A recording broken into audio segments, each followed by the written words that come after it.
Folks, want to remind you about the cool In the Money merch that we have out there. Mostly shirts. Yeah, pretty much all shirts. One hooded sweatshirt. This is in partnership with our friends at Old Smoke Clothing. If you want to see it and check it out, such as, by the way, the Degenerate Horseplayer t-shirt I'm proudly sporting on this show, inthemoneypodcast.com/old smoke. That's where you can go and check it out. There's even a way to give a charitable donation to the Thoroughbred Retirement Foundation. We have 2 items on there where that charitable donation is baked in. That's the I Won and So Did They shirt. We encourage you to get that one when you have a big score. But then you've also got the one-time shirt, the Chalk Eating Weasel, the Degenerate Horseplayer, and our most popular, I'm Alive in the Pick 5. Also, if you're looking at the Old Smoke website, check out the new items in the JK collection. oldsmokeclothing.com/JK will get you there. Some really cool stuff. And it's just sort of a fun way you can support us and our partners. Check it out. inthemoneypodcast.com/old smoke.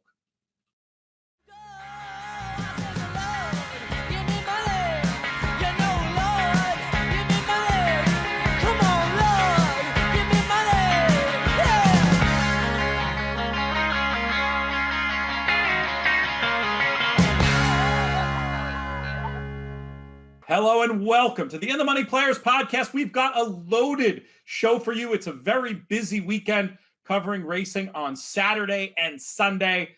Lots of guests. And we're going to talk about, what are we going to talk about? We're going to talk about the NYRA Pick 6. We've got Michael Domabyl coming on to yap about that one. We've got Benny Southstreet and Scotty Mckeever talking about the Golden Hour Pick 4 and the Santa Anita Stakes. Klaus Ebner is going to be back on the show to talk about the Japanese Raiders in the Prix de l'Arc de Triomphe and also give us an update on what's going on over there. Our international panel, Michael Adolphson and Naomi Tucker, they're going to go over all the Win and You're In action from Paris on Sunday. Drew Coatney here as well to talk about Woodbine. And let's get started right now. Next up on the show, very happy to have our regular Woodbine correspondent. He looks like he could be at a lake in Ontario or something. He's not. He's in Michigan. But hey, we can pretend for the purpose of the show. That's the magic of things. I'm speaking about from inthemoneypodcast.com. He writes up Woodbine every weekend. He's also our business manager, Drew Coatney. Welcome back to the show. What's going on? Looks like a lovely day up there. It is. It's going to be a great weekend up here. We're getting ready to close up the cottage. Got to get the boat out. Got to put the roof de-icers on, get everything ready to rock and roll. So up here in Michigan at our little small private lake. So couldn't beat it. And I think the leaves are just starting to change. So by the end of this weekend, I think we'll have some really great pictures. That's very, very cool. Will you get swimming in that lake or canoeing in that lake? Or is this like more or less of a business trip just to shut everything down? I shut everything down for the most part. I don't know what the water temperature is. It's getting in the 40s up here, so it might be a little chilly. But hey, if you're making some workout swims, maybe that's not a bad idea. If you got some polar bear in you, maybe you can get yourself get something there. The dog won't mind. I wouldn't imagine. Is your dog a water dog? Not really. My dog's a very particular dog. Ankles only. He likes to play up to his ankles in the water. Mug's even handicapping. Oh my God, are you kidding? She's as happy and as comfortable swimming as walking. Even in her dotage, the vision is not what it used to be. She's not going out there and playing fetch anymore. But she'll wade and swim around. And if I come and swim with her, she'll swim with me. And she's takes to it like a duck, appropriately enough. Let's talk about some racing though, my friend. We've got this late pick 4 at Woodbine on Saturday. Great weekend of action, and Woodbine have some exciting stuff. Definitely worth keeping on your radar. First race we're going to talk about goes at 4:59 on Saturday, carded as race number 8. These 2-year-old maidens on the synthetic, going 6.5. We'll let you light this candle. What do you think? I've got some horses here. The number 5, Picture Perfect, last out ran a really great finishing race down the lane while tending to that hot pace, and today should be able to sit close to that front pack and use that finish to his advantage. I just like this runner in that spot, and that finish again, just going back to watch that replay was pretty impressive here. And being able to get the morning line of 6-1 feels like great value in what appears to be a bit of a wide open race. Also, the number 10, Thelonious. If this one can get away from the gate cleanly, excited to see what can happen. I mean, last out, just smashed the gate and then was bumped on both sides, pinched back, and then settled back to the back of the pack and launched this massive bid. But I just don't love that angle playing it to try and see what happens, because we've already seen what happens with this form. So I'm like kind of stuck between a rock and a hard place, because yeah, that was a heck of a trip note, but at the same token, what happened to the other 4 starts this runner's been in, where the plateau of buyer figures has been only a 33? Really hard to back, but again, I want to have still a little piece of this one on my tickets. And then lastly, the number 1, Terra Tattoo, another runner that showed some really nice grit as that 2-year-old was being rated through the turn nicely and then tried to grind up for the win and stayed on well.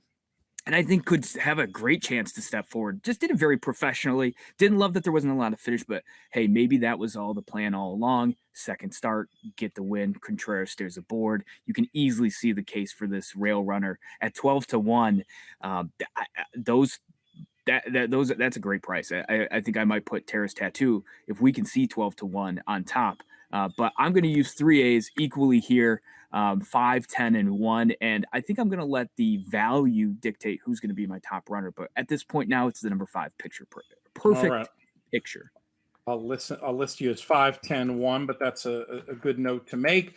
I had 2 different runners than ones you mentioned, and then I was also with you on one of your 3. I thought that if you take the ones dropping out of the better maidens, you might do all right in here. The 3, Coubird, and the 8, Point to the Stars. The former adding Lasix, I thought that was interesting. And the latter had that good run on the turf 2 back. If that form translates, I think might be better than these.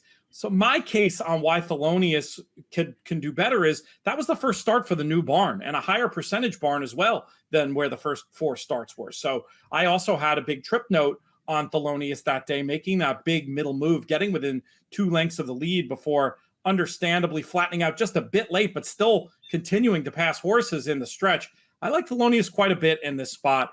I was going to go with 3 A's myself, 3, 8, and 10 to kick things off in race number 8.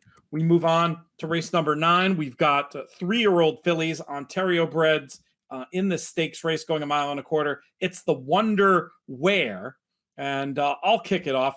I'm going to give preference to my old pal number 3, Money for Row. I thought it was a very good 4th in the Queen's Plate with trouble in that spot, and is going to likely be the favorite in this race, but I like her too much, and I think she really acquitted herself pretty well, all things considered, to get within 2 lengths of Safe Conduct, who'll be running back in the Breeders' Stakes on Sunday. Make sure, Woodbine fans, you check that out. We're going to have a special podcast that's going to drop after this show covering that late pick 4 on Sunday. I like Money for Row here. The other one I wanted to potentially keep involved was the number 9, Emmeline, on a pace angle. I just thought had the potential to be the best speed in this spot.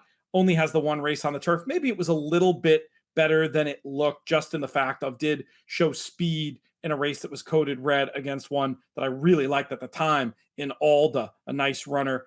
We'll see if Emmeline is good enough, how she classes up. I had a 3-9. Drew, how do you see it? You are on mute, my friend.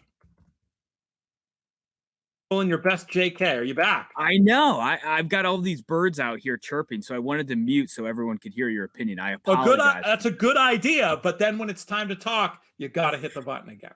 I'm just so excited that we're going to share the same opinion here. So the number 3, Money for Row, I think is going to get an absolute gem of a trip.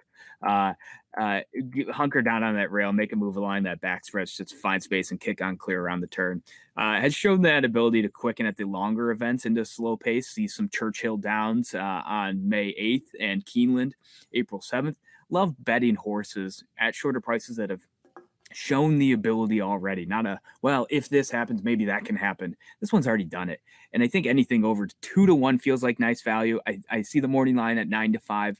Maybe we'll get some attractors to Emmeline and some of the other shorter prices that'll keep Money for Row at a decent bettable price. The other long shot I'm going to use a little bit is number 2, Miss Mary. I just think this one is an in and out type. Really blew up the tote board a couple back and hasn't really done much since, but I think the first time Lasix is significant here because that last run was just a dud. Like, should have been able to close in and wasn't able to close in at all, like had done earlier, closing against Emmeline. And I just think that at a distance, the turf, we're going to have a massive price. I think the number 2, Miss Mary, might be able to clunk up, at least for underneath, and I will use a little bit of my horizontals on top. 3 and 2 for Drew, 3 and 9 for me in race number 9. The Wonder Where Stakes will pivot to race number 10. Starter allowance types going 1 mile and an eighth on the synthetic. And Drew Coatney, we're going to keep this one with you. Yeah, I'm going to go with, and if we can get any of this morning in the line, oh my gosh, the number 2 U.S. Navy Cross at 8-1 was a hopeful prospect down on the Naira and Keeneland circuit to begin, and really came back up to Woodbine and ran a really rough race over that yielding surface off the layoff. So today on Saturday should get a firmer footing and I would expect a good overall next out. Again, I think Gallardo getting aboard and Catherine Day Phillips is going to put this one in a place to have the best ability. So I know coming from the Chad Brown bar and that whole Chad's the best on turf. Why would you ever bet a trainer coming over? But I just think there's some noise in that type of argument because we're at Woodbine here, and Catherine Day Phillips know better to get their runners ready over this circuit. So I think that number 2 is a great value. And then I'm also going to go with I'm trying to look up numbers here for us as well. The number 9 Green Fleet, the logical one, closer cycling up for a third start off that layoff. Should get a nice trip around the outside. Looks to be on the cusp of that win. But man, at 2-1 is hard to back. So I'll be using defensively, but I just can't justify placing a win bet. So I'm pretty skinny here with the 2 and the 9. I was going to try to get out with a pace play. Number 6, Gelgo, stretching out off the pair of 7 furlong races. I like that. Going out to the mile and an eighth. Looks clear on pace figures for me. And I think just fits with this group. I definitely respect the 2 that you mentioned. But my top line, it's all going to be the number 6, Gelgo. On the blood, again, the way this horse has been prepped in the blood, all say to me that good things could be happening here. One other point I just wanted to make about U.S. Navy Cross and the Chad Brown off idea. I mean, maybe, and who knows? I mean, the GSR doesn't necessarily suggest this, nor does the breeding as I look at it, being by Curlin, who certainly didn't like the synthetic. But what if this horse is just better on synth? Chad doesn't run places where they have synth. So the idea to get the horse in a place where they could run on this new surface, I don't know. I'm just saying I agree that, I'm not saying U.S. Navy Cross is going to win. I didn't even list in my picks, but if the horse doesn't win, it's not necessarily because, Chad Brown used to train, et cetera, et cetera. So I think you're barking up the right tree as far as that goes. Anyway, I'm going with the 6. Drew is going with the 2 and the 9 in race number 10. And that brings us to race number 11, where we've got 3 and up filly and mare, maiden special weights going 7 furlongs on the turf. We've got a field of 11 signed on in this spot. I had a couple ideas, but we're going to let you kick things off, Drew Coatney. How are we going to get paid? Yeah, I love a single in here. The number 8, Lady Moonshine, I'm kind of like licking my chops at 3-1 if we can get that. We're going back to that angle of a closer stalker type that needs the outer surface to be able to make the move. And last out was running over the inner, trying to rally around that turn, just couldn't quite get it done. And today we'll get that wide sweeping turn that we saw a career best time form figure earned on debut. I think this one is going to sit wide, be able to make that beautiful wide sweeping trip. And this one's been running against some really good horses. I mean, right, 2 back, Money for Row, completely out of it, way outclassed. And Myron is a decent horse. Ballymore Star was a aspiring horse as well. So I think Lady Moonshine is going to have a really great race, has already shown to be able to run over that kind of 1-turn configuration at the 7 furlongs or a mile, excuse me. I think coming back to the 7 will even benefit more. So I'm cold single to the number 8. I mean, you could get some creative ideas, like like with I had a couple others here listed, like the number 7 Daredevil is back, right? Second off, second start, has some strong work tabs. But again, I just think that this horse is going to be able to, the number 8 Lady Moonshine, stalk all those paces and be able to kick on clear and establish position early. Did you want to list any of those backups in your official picks? No, sir. Single. All right, because I actually put the 7 Daredevils back on top. I just thought it was very interesting as a second-time starter. I was thinking would get a good trip, made that move into a hot pace on debut and is dropping here. So as a double-digit alternative, I like, but I'm also going to have tons of Lady Moonshine. Has the best closing sectional, should be flying late. And you made that key point about go back and look at the best race. It's the first race. Sometimes that can be a negative, but then you look at what she's done since. 2 synth runs and a run on the inner. Now back on the course, not the distance, but the course where the big race happened. Granted, it was with a little bit of a setup there, but still, I can't ignore that was the best race in figure terms. I think she's probably headed back in the right direction. 7-8 for me to wrap things up at Woodbine. What else are you working on this weekend? You're up there. If you're up there by yourself, are you going to be playing a whole lot of racing, or are you mostly just going to be doing Woodbine and taking care of business? There's so much Breeders' Cup action. We've got Knicks Go back in action at Churchill in the Lucas Classic, a race that looks more or less like a walkover / paid workout. But, in addition to that, just tons of winning you're in action from Santa Anita, from Belmont. We've got it covered all over the network, but just curious where you see your dollars going this weekend. Yeah, I'm a company man, so I got my Woodbine out of the way first, and then it's time to play. So yeah, I plan on doing all my work, trying to get that knocked out, and then some racing around the country. I have an F1 race to watch from last weekend that I saved intentionally for this weekend because I am being in bachelor mode. Left the family at home to take care of the work. I'm excited for this weekend. It's supposed to rain a little on Saturday too, so we'll be rooting on the Spartans. I know we have some Spartan fans in the Money Network as well. So Michigan State should be able to put, I think it's Western Kentucky away at -10.5. I want to say we'll be taking those points on that as well. So all sorts of great action. When you say taking the points, that typically means you're playing the dog. You mean laying the points? I'm sorry. I'm a horse racing expert, not a sports betting gambler. I listened to some good. I was listening to Craig Gorbanoff's show. And they gave out winners left and right from last night's game. So I may just blindly. Odds, honest truth. Yeah. Odds, honest truth. Craig, you can take all my money. I'll just let you bet it and make me more money. Good stuff. But you're with, to clarify, you're with Michigan State in that game. You're with not, Michigan State, okay, yes. There you go. Just wanted to make sure we got that basic piece of info out there. Tons of other stuff if you're interested in, obviously we've got this whole show, but that you're listening to right now. But you also might want to go back. Matt Bernier and I had some stuff on the Saturday Santa races. We posted Triple H as a pod this week. Sean Tugel and I with Baby Talk with Racing Saturday, and then Sunday as well. Folks might want to check that out. And you might want to too, Drew, if you're looking to just get some action and have some fun while you're working up there. Thank you for joining us, my friend. We'll see you tomorrow to talk about the Sunday Woodbine Pick 4 as well. Thanks, Pete. Next up, a segment I'm really excited about. We've got incredibly classy Group 1 racing action, and it's on a Sunday too. So we've got all the USA stuff that we're talking about elsewhere on the show on Saturday, but that's not the end of the weekend. Gosh, it's really not the end of the weekend because there's even some good stuff later on Sunday at Santa Anita. But if you're a horse player who's playing the Breeders' Cup, when you wake up on Sunday morning, you make your coffee, you do what you got to do. You got to turn on your ADW, wherever you get your international racing, to check out this card from Longchamp.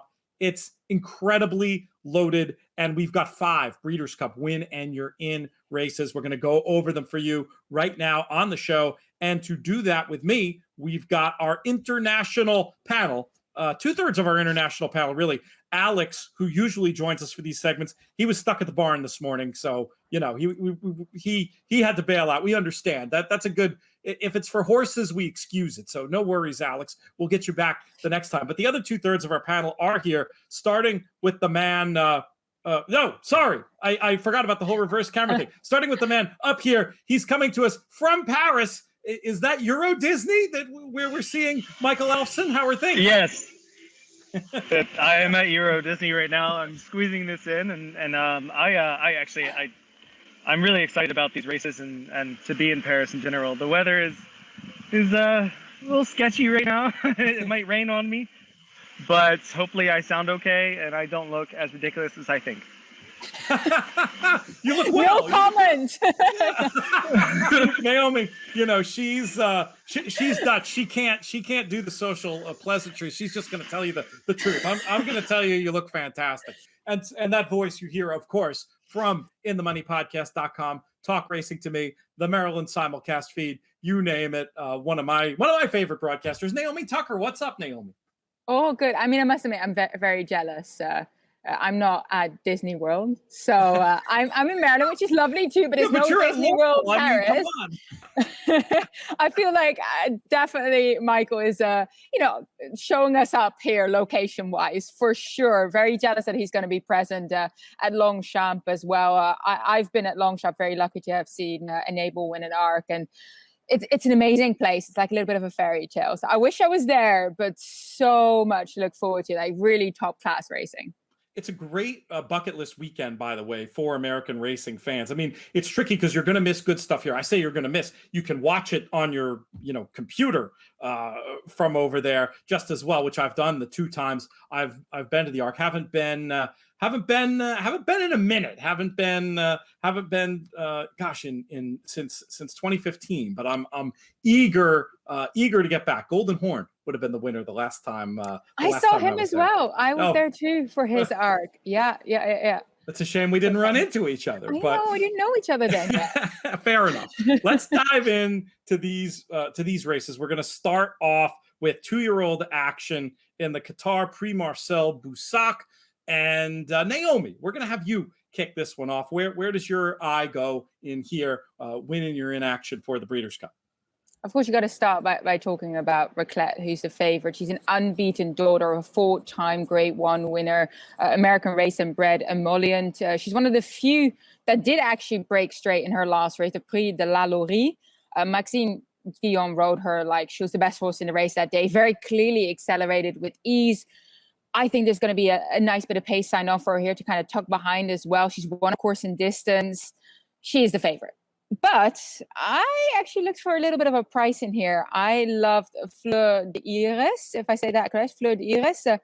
She's Godolphin fillet. She won the Group 3, Prix Domabyl right here, of course, in distance. She made all very, very professional, kind of geared down late in that race as well. Her dam was a Group 1 victorious H2 in Italy over a mile on heavy ground. So she really hasn't run a bad race at all. And she was beaten a short neck by Aka Kaba, an unbeaten filly who I do believe we see back at later on the day in a Group 1 as well. So nice shout by Naomi for the 4 with respect to the favorite Raclette. Michael, how do you see it? How are we going to get things kicked off at Longchamp? Raclette is the one to beat. I feel like she is the most likely winner. But I'm going to go for Natasha here at a big price at 12-1. Dettori comes in. This is a half to Al Manzour, and who obviously was a brilliant animal. She should like the soft ground just fine. At 12-1, I'm not going to pass her up. Those familiar Strawbridge colors, in addition to the colors that Naomi highlighted, Juddmonte and Godolphin, lots of USA interest, lots of runners that you at least have to think, I wonder if they're going to end up on these shores. Though it's interesting, I don't think we've seen, and Michael, correct me if I'm wrong, but a lot of the Strawbridge bred Europeans, even the 2-year-olds when they do well, they don't necessarily make the trip back over this way for the Breeders' Cup. Do you think that could change if we see a big run from Natasha? If Gosden thinks that she will transfer form to the fast ground she's going to get at Del Mar, I don't know if it's guaranteed. Strawbridge horses, you never know. I mean, I wish they would more often, because Suesa, who we'll talk about later, has a big shot in the Prix de l'Abbé. And she's one of his best horses in training in Europe, and she's all class as well. Let's move on to the second race from Longchamp, the 150 local time. Actually, that's 150. That's probably, I'm looking at an English website. It's probably 150 GMT. Well, check to confirm times, folks, on these races, because I don't want to put you away and have you miss out on something good. But the race we're talking about next is the Qatar Prix Jean-Luc Legédaire, the Grand Criterium Group 1 action for 2-year-olds. And Michael, we'll keep this one with you, eager to get your thoughts on this race. We got to get you off mute, though. I knew I was going to do that when I told you to mute. I knew it was going to happen. So it's okay. Ebro River is going to be tough in here. I think he sets up really well pace-wise. But one horse that I think is a bit progressive, and it's Charlie Appleby again, in the Godolphin Silks, but Noble Truth. He's a Kingman. He's out of a half to Santa Anita, who we know really well, one of Chad Brown's early good horses, who started her career in France and didn't mind the soft ground at all. The ground is really key here. This is a kind of a grinding type. I do see him at also a nice price at 50-2. So you're looking at 7.5 to 1 there. And that compared to Ebro River at less than half that price, I don't really see the need. I'm going to go after the value here. Nice shout for Ebro River, but Noble Truth gets preference for Michael. Speaking of weather and ground, what do we think the ground is going to be on? Sorry, I'm coming right back to you, Michael, because I just wanted to ask for a prediction about what you think the ground's going to look like. I think we're looking at soft ground, maybe very soft. It rains a little bit more. I'm actually getting rained on right now, so we're getting a taste of it. I was wondering why you were on the move. If you were being chased by a Euro Disney security guard, or but it's kind of cool. I'm getting a Copacabana scene in Goodfellas vibes for you, wandering through the bowels of Euro Disney right now. I mean, I'm just trying to give everybody a shot of my third gin here. I do think the ground is going to be a bit of it's going to be plenty of give, and being right on the river stand. That ground, when it gets wet, it becomes a bog. So it stays wet for a while. I don't really see it being comfortable for anybody who definitely needs fast ground. Naomi, let's bring you back in to get your thought on the Legédaire. Who do you like in this spot? So actually going to two completely different horses from what Michael was saying. I was mentioning Akakaba before. She's a filly in here against the boys. She gets that 4 pounds weight allowance. She's unbeaten in... it was pretty heavy going in her last race. That was the Prix de Calvados at Deauville. She drew on the rail and they actually ended up splitting into two groups. And she kind of had to move over to get to them, so covered a little bit more ground, but she traveled really well on that soft going. You can see there was a lot of kickback going up there. It's hard to accelerate on that kind of ground. She wasn't that close to the lead. I thought that was very impressive that she was able to do so. So I like her coming back into at least at a little bit of a price. Maxime Guillaume will stay aboard as well. And then I landed on Ancient Rome for Andre Fab and Michael Barcelona. He has a lot of good gate speed. He only settled in second over the mile because he was asked to do so that day. I don't think the cut back to 7 furlongs is a problem at all. He was just so loaded the entire way around. Kind of really did have to fight for it. His ears pinned back. He was all out, but he ended up winning going away in the Prix de Chêne. We're going in race card order, so that means the big one is the next one, the Qatar Prix de l'Arc de Triomphe Group 1 action. Nobody's idea of a prep race, of course, one of the most important races in the world, but one that has also put up some pretty big clues for the Breeders' Cup in past years.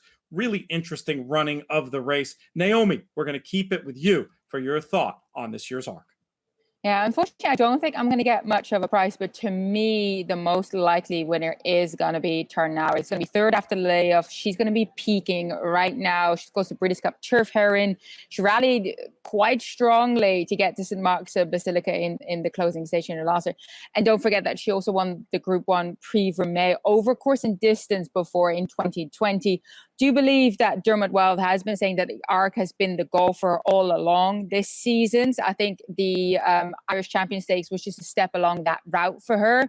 I feel like she's ready to peak in this spot. But at a price shot, I think 33-1 is the best I found. I'll anchor for William Haggis. He's actually bested Adyar earlier this year in the Group 3 Bet 365 Classics trial, going over a mile and 2 furlong. He's by Elderflug, who posted his success at the highest level over a mile and a half. So this is the exact distance he wants. If the ground gets deep, he keeps on going no matter what. He's run very, very well on heavy going. Certainly an interesting idea at a price there for Alenker from Naomi, with big respect for Tarnawa, who I just couldn't be more of a fan of. Curious to get Michael Adolphson's thoughts on this year's ARC, a race that he'll get to see in person, the Lucky Duck. I mean, it's hard to see past the favorites in here. Obviously, Tarnawa and Adia are fighting for favoritism, but Chronogenesis is the class of this race to me. She is reliable on any ground. She's never reached bottomless ground like she's going to have here. But she is by Bago, who won this race, who also won. He won it on good to soft, but he could handle soft ground. She's out of a Kurafune mare. Kurafune was a dirt horse, so she can handle a little cut there. I think she's all class. I think that she can handle anything. The outside post doesn't bother me too much because she breaks well. She breaks like Japanese and American horses break well. They break fast and they break to run. And I feel like she'll make her own luck. The softer ground will play to her advantage. She has an acceleration, but she is a really kind of bit of a grinding type at the same time. And on that note, to me, Chronogenesis of all these horses is the most relentless in her acceleration, and that's what you need at Longchamp. You need a horse that's just going to run through the line. A double-figure price for Chronogenesis, and what a story that would be to break the, whatever you want to call it, the hoodoo, the curse. The Japanese runners have not had the success expected in this event, but it could all change on Sunday, and what an amazing story that would be. Let's keep it going. We've got two more win-in-your-in races to talk about. Next up being the Prix de l'Opera, this Group 1 for the 3-year-old fillies and mares. And once again, Michael, we're going to bring you in for your thoughts on this. We've got more cross form with the Breeders' Cup in this race. Well, yeah, Aldaria is the favorite here, and she did run really well third last year, in an arguably tougher renewal.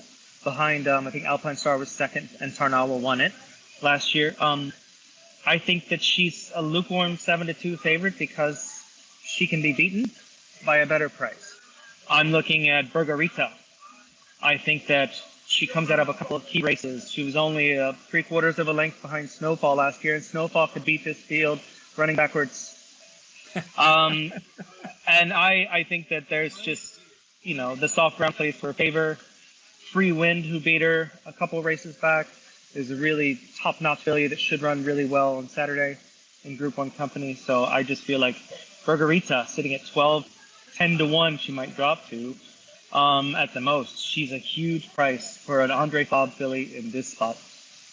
Reaching for a double-figure price into the teeth of Audaria, the one that USA racing fans will be most familiar with. Naomi, let's bring you in to get your thought on the Opera. Yeah, look, I love Audaria. Obviously, she landed the Breeders' Cup Filly Mare Turf last year. The reason I actually still went with her in this spot, I know Michael was saying a bit of a lukewarm favorite. Yes, she is in a way vulnerable, but I just don't think this field is that tough. Her campaign this year has been similarly light in the spring, like James Fanshawe did with her last year, which culminated in that Breeders' Cup win. She races herself into fitness. It wouldn't surprise me if she ends up being back to her better form here. In the Dali Prix Jean Romanet, she actually had to switch out from behind a closing gap and start again versus Grand Glory, who ended up besting her by about a nose. She had an uninterrupted trip. It looked like Audaria had it in that spot, but lacked that kind of final, oomph. I thought it was a strong race nonetheless. I thought it showed that she's gearing back up towards her peak, and I'm hoping that the peak, or at least close to the peak, will come in here, because if that's the case, she is the better mare in this spot. We'll see how it plays out. I'm a big Audaria fan as well. I do think it's an interesting spot to take a shot against at a price, but certainly the horse racing fan in me will be rooting hard for that one. Let's talk about the fifth and final of the win-in-your-in races. Michael, did you have something else to button up that race before we move forward? I will say that Thundering Knight should not be dismissed here. If she's still in the race, I have checked that the latest drops. She should be tough in here, but back to Bergarita, and one of the major reasons I'm picking her is because they were tempted to run her in the ARC, and they withdrew her. which to me thinks that they think that she's pretty special. But I just wanted to throw that in there. I know she's going to finish last now because I mentioned it. But I look forward to the rush of being really right or really wrong. That's what it's all about, no guts, no glory, right? So if you've got an idea on one at a price, we're going to see how that turns out. Let's talk about the final official race we're speaking about on the show. It came up before the Prix de l'Abbé. And here we've got it's a very, very interesting looking renewal. Michael may have already tipped his hand as to who he's interested in here, but let's start this off with Naomi. He shakes his head no for those just listening. We'll throw the ball back to Naomi, though, to get her thought on this one. Michael will come back with a price play in here. Actually, I have a bit of a price in here. I think Winter Power at 6-1 is absolutely terrific value in this spot. She bounced a little after her Nunthorpe Stakes win, but she has done that before, and she's always returned to form pretty shortly after. I think she has what it takes to win here. She has really, to me, showed her talent and how fast she is in those closing stages sprinting. She is a 3-year-old. There's, of course, a couple of 3-year-olds in here. I still think she has plenty to find in terms of development and improvement as well. So at 6-1, I'm going to get Winter Power to bounce back here in the Prix de l'Abbé. But of course, I have to give some credit to Class Slippers. She was the Prix de l'Abbé runner-up last year, then won the Breeders' Cup Turf Sprint. She won the Prix de l'Abbé in 2019. And she also tends to improve with every rate throughout her season. She had a lovely winter break for a 3rd year in a row. She's a 5-year-old. So they kind of, be very patient with her, allowed her, put a bit of weight on over the winter and then get back into the swing of things. She won going into the Prix de l'Abbé in her prior 2 seasons. So that's a little bit worrying that she hasn't really been able to find the winner's circle yet. But she's also has had more time in between this year. I'm thinking that's possibly something to do with her age. I do hope that she'll be sharp in here. But as value, like I said before, I'm going to go with Winter Power. All right, 13-9, getting the nice shout outs from Naomi. I know Glass Slippers near and dear, as you predicted her win at the Breeders' Cup last year. Michael, how do you see it? Suesa and Glass Slippers are going to take most of the money here, and I hate favorites. So I mean, they're just too obvious to me. And Glass Slippers is probably your most obvious winner on form. She's going to run her A race in this race, but I'm going to try to beat her with a horse that beat her last time, Romantic Proposal. I mean, I know she's not going to get the same ground that she did at Leopardstown, at the Curragh, but I think that she's a horse that has really improved with every race this year. And this race, it's often won by the form horse by the progressive form horse on the day. Not always the best horse. So I just feel like Romantic Proposal at double digits is worth a shot here. I don't think it's out of play to say Winter Power bounced in her last race and she'll bounce back this time, but it's a totally different world going from good to firm, good ground at York, running your A race, and then running over soft ground on one of the last races that this will be fresh ground, even though it's soft, because they run on the straight course in the back at Longchamp. But yeah, that all being said, when you look at the best horses in this race, there's no reason Romantic Proposal shouldn't be single digits or even at least below 6-1, and she's sitting there at 10-1, and I just can't look past it. We are running out of time, team. That's all the win in your in races. There is another Group 1, though, and it's a race that has often yielded some Breeders' Cup clues. If one of you wants to jump in and give a thought on the Qatar Prix de la Forêt, I'd love to hear it. Group 1 action on Sunday. This race has produced a Breeders' Cup Mile horse often. And I do see a few in here who I could see going on to the Breeders' Cup Mile with a big run, including the favorite, and I'm going to pick him, and I hate picking a favorite, but he's my favorite Godolphin horse in training, Space Blues. I just think, he's short, he's scrappy, and he's a ginger. I can relate to all 3 of those things. And he's just very tough, and he runs on any ground, and 7 furlongs is his trip. If he came over for the mile, he'd be very tough with going a mile here over fast ground. I just think that he's the horse to beat, and I cannot see past him at all. All right, great stuff. Really appreciate the contributions from you, Michael, from you, Naomi. We're going to be doing a lot more of this we got Champions Day in a couple of weeks, and then of course the Breeders' Cup itself. Thank you so much for your time today, and Godspeed on Sunday. Have fun over there in Paris. You have fun over down there at Laurel. Well, thank you. I want to remind folks that another way to help us out is to subscribe to our In the Money Players newsletter. You get links to all the content, some special stuff as well in there from time to time. And it's just very helpful. We can get out any special messaging we need to you. InTheMoneyPodcast.com/email is that one. We also have our In the Money Plus service where you get digests of the picks from the shows as well as additional content. We might have a show this weekend. We got to see. I'm not going to announce that yet because I'm not 100% sure I can find the talent to do it. It's my brother's wedding, so it won't be me on there, but hopefully we're going to have some extra programming. Typically, you get about an extra show a week, and those shows have proved pretty popular. We can just sort of pop up and do things like we did during the week for the Indiana Grand Pick 5 carryover. Anyway, for more information on Plus, InTheMoneyPodcast.com/plus. We very much appreciate your support. Very happy to be joined by a friend we haven't seen in a minute.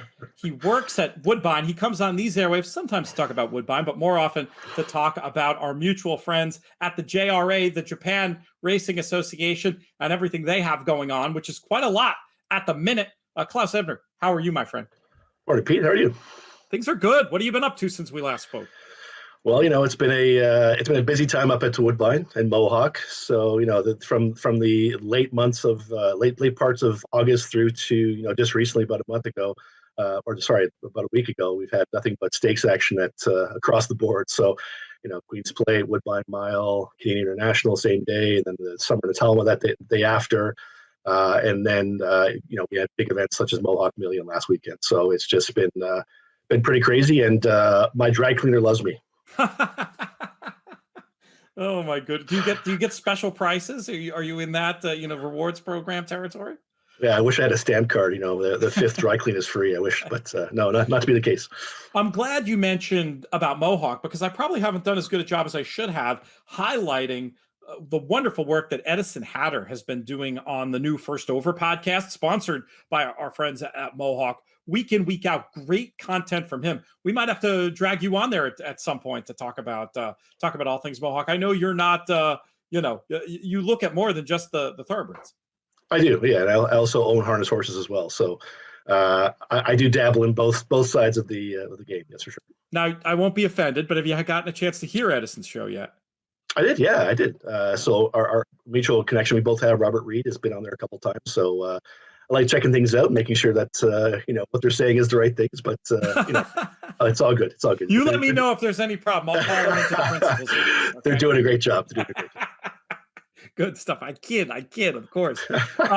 Let's talk about what we're here to talk about, the JRA. So there's been a break, and action is back and going to be continuing apace. Let us know what the plan is for this weekend and beyond. Yeah, so certainly this weekend we have the Sprinter Stakes. So it's a 6-furlong turf race. And again, for the most part, this is sort of the stepping stone to a lot of the major fall races on the JRA calendar. So, obviously leading up to the big races such as the Mile Championship, and to the Queen Elizabeth, which is for the fillies and mares, and obviously the big ones such as the Japan Cup. And then, sprinkle along there, you're going to have also the last the last legs of the Japanese Jewel Crown as well for both the fillies and the colts. So again, pretty exciting all the way from here all the way through to about we call it Boxing Day, but the day after Christmas. Boxing Day up there. Some people know what that is, but sometimes they look at you funny here in the States when you use Boxing Day. So that's interesting. So Santa Anita's traditional opening day is the JRA closing day. Give or take, yeah. So it's actually actually anything when I think it's the 27th. So it's 27th is the last day we actually offer racing from Japan, and then we'll be on hiatus again until February. We offer the February Stakes again, which is the dirt race. So let's talk a little bit about some of the you went over it there quickly, but folks who are interested in paying attention to the Japan racing calendar, obviously you can follow along every Saturday. But are there a few key dates, and when are those? So. Good question, Pete. I have to actually pull this up, put you on the spot. But for the most part, you're looking at Japan Cup will be really the key sort of marquee event out of everything from now until the end of the year. That's traditionally held in the last weekend of November. And then from there, you're going to go on into, if you're looking at the older horses, you're also going to have the 10-0 show Autumn, which is a mile and quarter turf race. You're going to see a lot of the big stars of Japan, older horses racing that event as well. And that'll be early October.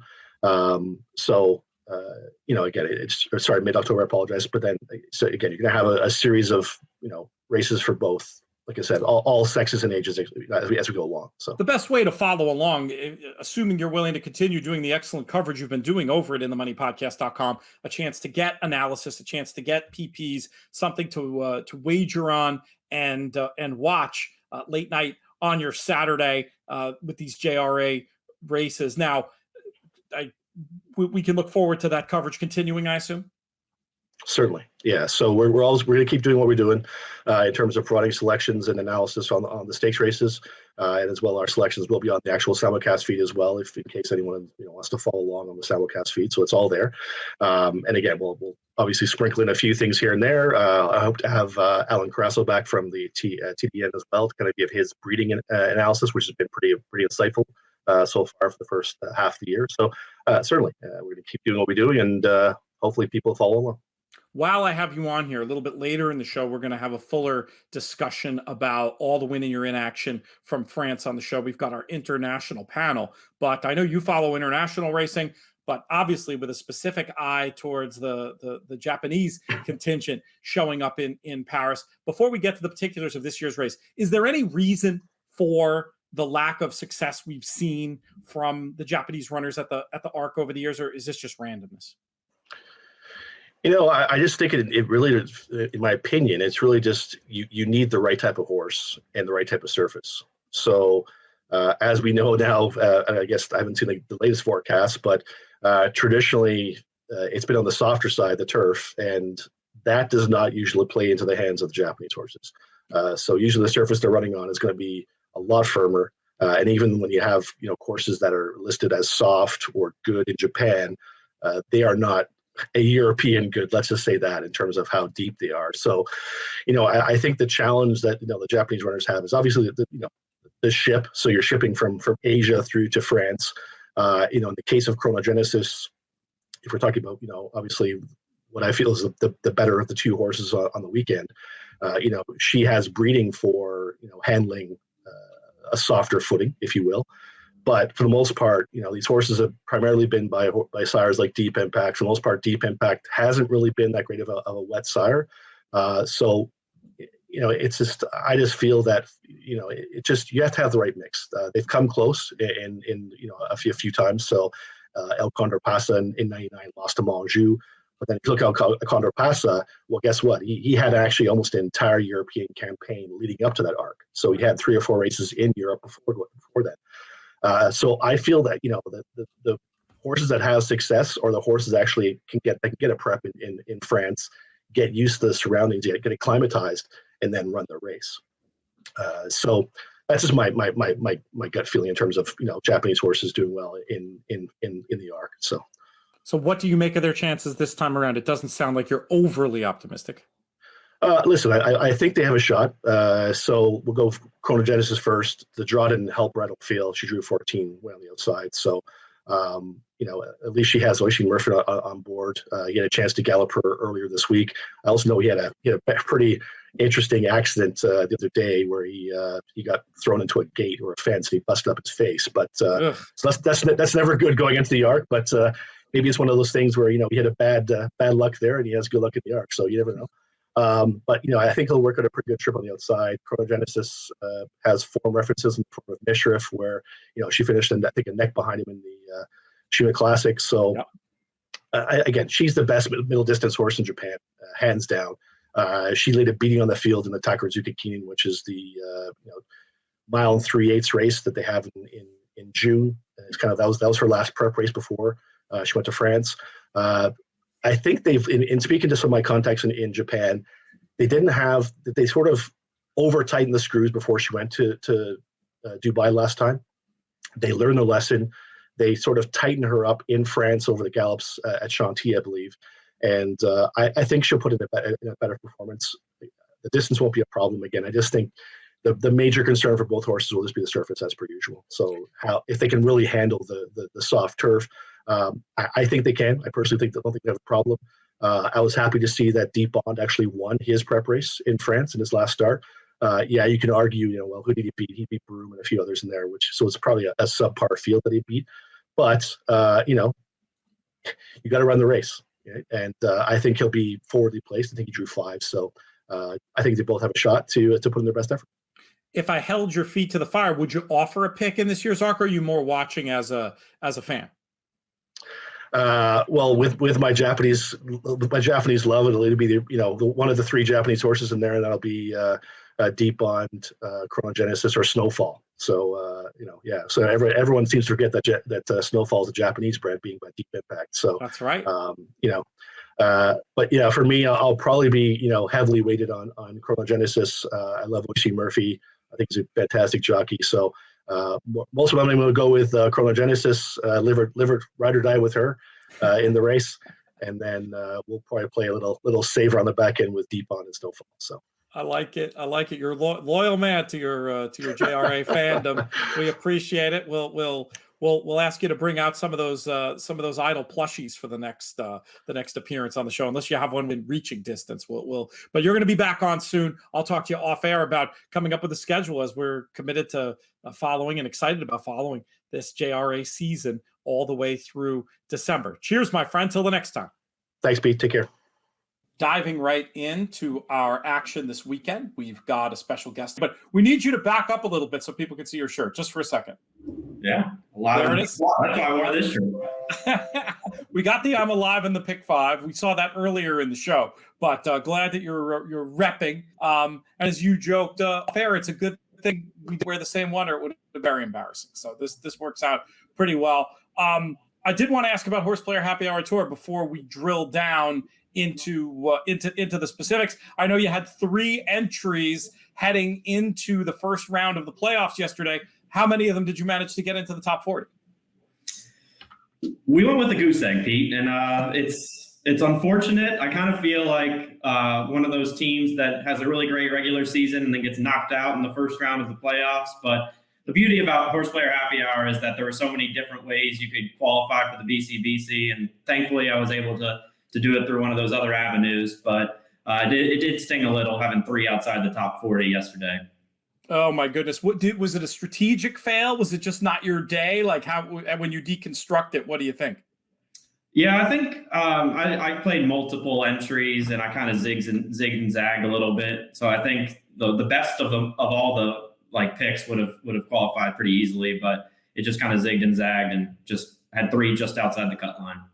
It'll be interesting. Those scores reset. We've got 40 going down to 20. That's a game that'll be happening on Thursday. And hopefully we'll have another $179 BCBC qualifier as well. We'll see. I did just look back at our text and confirmed host fail. I told you pick 5. We used to do the pick 5. When the pick 6 in New York was a jackpot, it was always pick 5. And I think sometimes I habitually go back to that. But now that they do the $1 pick 6, I like to throw that in there. I'm just going to very quickly give my thoughts on race 6, where I put Mischievous Kiss on top. I liked the spa debut and looked like one for Bill Mott, who would both improve second time and appreciate more distance. Hype House for Shug, I thought was interesting. Caught money in a full field at Kentucky Downs. Now with that race under the belt, barn that usually brings him forward from start to start. And another I was going to look at least maybe let the market give some clues, was the 7 Long Ridge Fell. Chad Brown could win first out, obviously. Fantastic bloodlines. This is one, if not bet, I'm going to think might want longer than the 7 furlongs. But if catches a whiff of money, or I like the looks on TV, I'll be including in the pick 6. But we start officially talking about the pick 5 with race number 7, a starter allowance for 3 and up, going 1 1/16 on the turf. And Michael will bring you in to give your thoughts on this one. Yeah, this is an interesting race to kick it off. I think there's a lot of different ways to go. I think the decision you kind of have to make right off the bat is, what do you do with Hilliard, the number 5, who's going for Maker? The first thought is, this is one of those claims by Maker that he could turn into a graded stakes horse. He thought about doing that right off the bat. Big stake at Kentucky Downs, now drops in class. I think you've got to use, but I would want some others in here as well.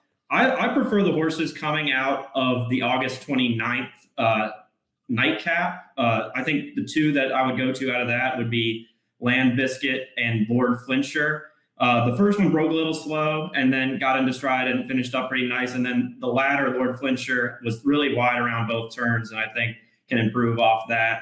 But my top selection is actually going to be a little bit of a goofy horse here, the 10 Hoopla on the outside. So I looked through the pedigree for this one, wanted to find a little bit more turf pedigree than there was, but Blaine's a pretty good turf sire, hitting at 14%.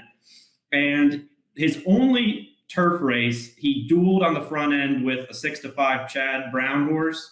The fractions in that race, as they're noted in the PPs, are wrong, but I still think the race collapsed a little bit. And now getting back to the turf, Eric Cancels has been good this year on sending ones to the front end and trying to bottom out the field. If he does that with this one, I think you could maybe surprise at a price. You got that Claiborne Farm, Dill Schneider pedigree, so maybe lean back on that. But Hoopla is going to be my top choice at a bit of a price. I love that pick, and I didn't come up with Hoopla, but looking again, like, oh, I see it now, and I love your point. We saw Cancel do that a couple of times at Saratoga, just trying to take the bull by the horns. I'm going to throw some 10s in my official picks, completely cheating off you in that one, Michael. I put on top two that you mentioned also as being on your A-line, the 8 Land Biscuit and the 9 Lord Flincher. Land Biscuit's been on the watch list for a couple of races now, very wide the last day, moved too soon, 2 races back. I think he can put it all together in this spot. And Lord Flincher really looked to improve the last 2 runs. I think another small step up, and he can break through. I like the idea of including the 10 on a backup line. Also, the 7 Albie I thought was very logical, just recent runs that fit, and what I thought might be able to make some late headway to get a slice at least. So a little bit spready for both of us, sounds like there in race 7. Let's move on to some win in your in action. I've covered this race in a few different places. The Champagne Stakes, I've been on record as saying I'm mostly interested in. Jack Christopher, was impressed by the debut. I think this one will be able to get the distance. 2 have come back from that race to win. One is won and one is run third. And they both improved their figures. This horse has worked forwardly since. I think is going to be able to take a step forward. I'm not giving up on Wit, though. Needs to break, and I'm worried that the reputation is going to drive down the price. That's why I'm only using second. I'll also mention, and we'll probably try to get in there, at least as a backup, My Prankster, who was also super impressive on debut.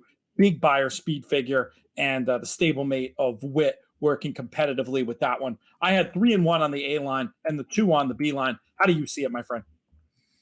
Yeah, I'm with you. I'm a big Jack Christopher fan. I was there Traverse Day, seeing his debut. Just so professional, stalking the pace on the 3 wide around the turn, which you could make a case that the rail was pretty good on Traverse Day. If you think about Jackie's Warrior coming up the rail, Midnight Bourbon spending a lot of time on the rail. So I think he could be a superstar in the making, really. And I know there's going to be some questions about how far he really wants to go, being a Munnings, but Munnings has thrown horses like Bonnie South, Warriors Charge, I'm a Chatterbox. So there's route in there. And it's also like the Champagne is not necessarily a really stamina tester. There's been a lot of horses that have won it that have been more one-turn focused, like Jackie's Warrior last year, Complexity and Practical Joke for these same connections for Chad Brown. So just because he might not have that classic pedigree doesn't mean he can't be very, very tough in this spot. So I think the way to play this, at least from my perspective, is to single Jack Christopher, because I think a lot of people will be trying to use Wit off the slow start. Last time, My Pranksters has a very similar running line to Jack Christopher. So I think Jack Christopher can just kind of stalk My Prankster. I think Ricardo's going to put Gunite in a stalking position behind those 2, and maybe he can draw off, and Wit won't get the pace to run into that he might need. So you're stone cold here to Jack Christopher, it sounds like. Yep.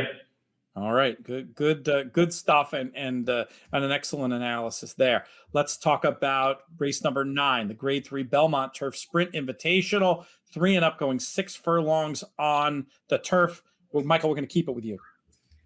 Yeah, I think this race you need to be a little bit more spready, so that's kind of why I wanted to really narrow in on Jack Christopher in the race before. I think the horse to beat is back to his roots. Last time in the Lucky Coin, tough start, probably was best that day, and his races from 2020 are good enough to win here. So he's definitely an A for me. I think, though, I'm going to get a little cheeky with Byland and C, the number 4.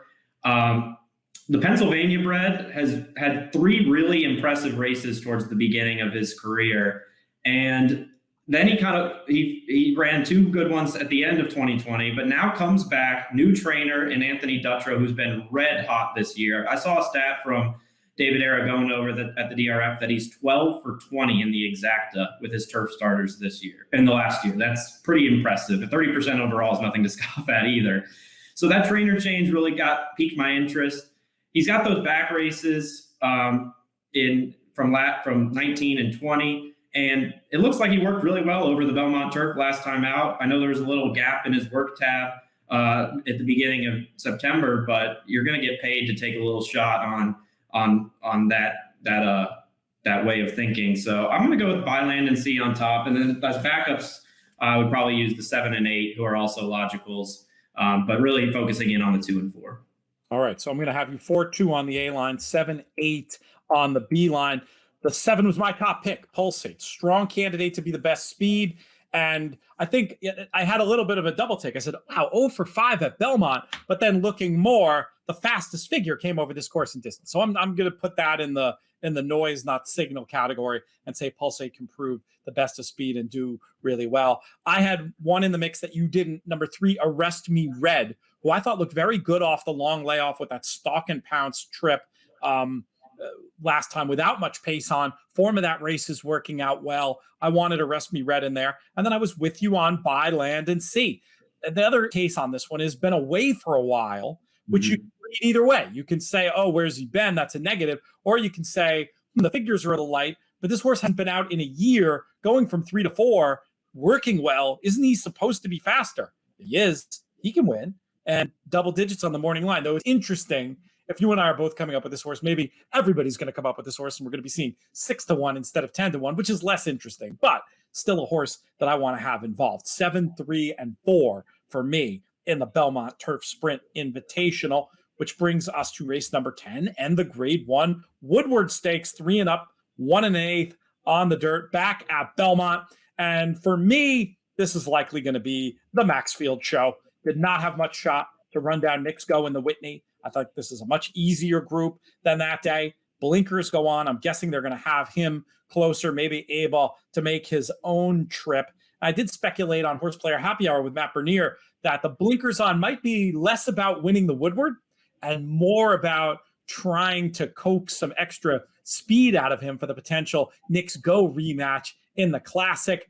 In any case, even if they are, thinking ahead a little bit, I think Maxfield's going to take all the beating in this spot. I may have, if I can afford to do it in a smart way, I want 80% of my money going through Maxfield. But if I can have a backup line through Code of Honor, who fits if you cherry pick the best bits of form and is certainly a very likely exacta partner with Maxfield, wouldn't hate having one line with him on top. And then Forza de Oro. I think for a lot of people, the bloom is going to be off the rose for this horse who went as the favorite in the Jockey Club Gold Cup. It just seemed pretty clear to me he didn't see out the trip. He didn't like being on the lead. So you put him back in here, you give him a target, you let him run 9 furlongs. Maybe he gets a perfect trip. Is he classy enough to hang with the top one? That's a very valid question. And I'm only going to pay to see it if I'm getting the right number. But I think it picks, especially where Maxfield could be an overwhelming type favorite. If Forza de Oro is the morning line of 5 to 1 or so, I think that's a fair price. I'm leaving out Art Collector, and on wider spreads, I would question nobody. I'm not looking to stand in front of that bus, but I just wonder if he hasn't been dominating some weaker races with favorable pace scenarios and perfect trips. I think this is the real litmus test. I blinked and did not include him. Michael, very curious to hear what you did with Maxfield and Forza de Oro and Code of Honor and Art Collector and all the rest in this year's Woodward. Yeah, I think this is a very good field for the Woodward. I think, when they moved it back to Belmont, I thought, people would go for the Jockey Club Gold Cup at Saratoga, a little bit more spacing to the Breeders' Cup, but this drew a pretty awesome field, honestly. And I think 5 weeks to the Breeders' Cup Classic is probably part of the reason why a lot of tracks have put a lot of great stakes races with the increased spacing that trainers want in this day and age.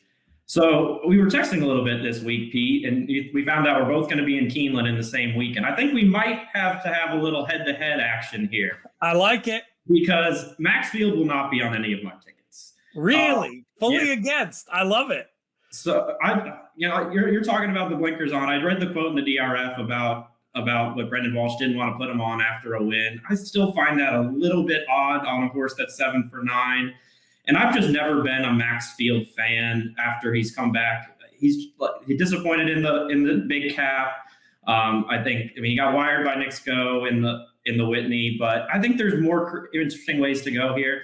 So if you're up for it, it's tough because the two horses I like are the two that you mentioned as backups. But if I could get Forza d'Oro heads up against Maxfield, I would take it right now. Let's Maybe do an adult beverage at Keeneland would be on the line. That bourbon bar downstairs by the paddock, they have some real winners there. I think we'll do a round there. I mean, heck, yes, I'm going to say yes. And I'm going to say, even if you gave me just Maxfield against the field, I'd have thought long and hard about it. But even though I like Code of Honor and Forza d'Oro, hey, it works well in a way because I will hopefully be alive on at least one ticket somewhere to assuage the fact that I'm going to have to buy you a $40 whiskey at that bourbon bar. A $40 whiskey, by the way, that would be like $300 in a lot of other places. That bar is actually a great deal.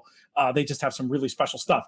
But give me your cases on. You gave the anti-Maxfield case. Give your pros on Code of Honor and Forza if you have anything to add. Yeah, let me hum a few bars on those two runners. So Code of Honor, I think Belmont just suits him so well. If you look at his race record there, all of his good races except probably the Travers have been at Belmont. I think that one-turn configuration at 1 1/8 miles is going to hit him right between the eyes. His Dwyer was super impressive, closing into a slow pace. The Jockey Club dead heating getting put up in the Jockey Club Gold Cup against eventual Breeders' Cup winner Vino Rosso. I just think this configuration suits him really well. He's not pace compromised at this track. I'm a little concerned about the field he beat last time out, but that was really just a stepping stone to this. So I really think Code of Honor getting back to Belmont around this configuration is going to be impressive. And then you made the case pretty well for Forza d'Oro. I think the 1.25 miles is just a touch too far for him. Cutting back that extra furlong, going around one turn is going to suit pretty well. And he was favored last time in that field. And today you're going to get, 4-5 to 1 on him. Outside stalking trip is likely for him against an overmatched long shot who projects to get the lead. So I think those two make a lot of sense. And if you can get around Maxfield, it really can open up this pick 5. From a game theory point of view, I think your approach is honestly the preferable one, but we've talked many times on the show, especially like doing podcasts and things. I've gotten a lot more like selection oriented, and I think that's part of what's pushing me to Maxfield. The blinkers are weird, but I'm telling you, I really think they're thinking ahead. And maybe that's like looking past an opponent as a football team and could come back to bite them. I'm willing to roll the dice, but I like the case you make for the 5 and the 6. Because you're opposing Maxfield, you probably have room to put another horse or two on your tickets, or do you think you're just going to go to war with the 5 and the 6? Yeah, I think Dr. Post and Art Collector are both interesting. They would probably be distant backups for me. Dr. Post, he's been an in and outer a little bit. I think if he runs one of his good races, certainly can win. And Art Collector could be improving still. He got the right setups in his last two though, so he might be a little overbet. All right, good stuff. I'll list them as C's on your ticket with the 5 and the 6 as A's, which will bring us to the pay leg for all these late picks at Belmont on Saturday. We've got maiden claimers on the turf, these 3 and up New York breds going 6 on the turf. And we'll throw it right back to you, Michael. How are we going to get paid?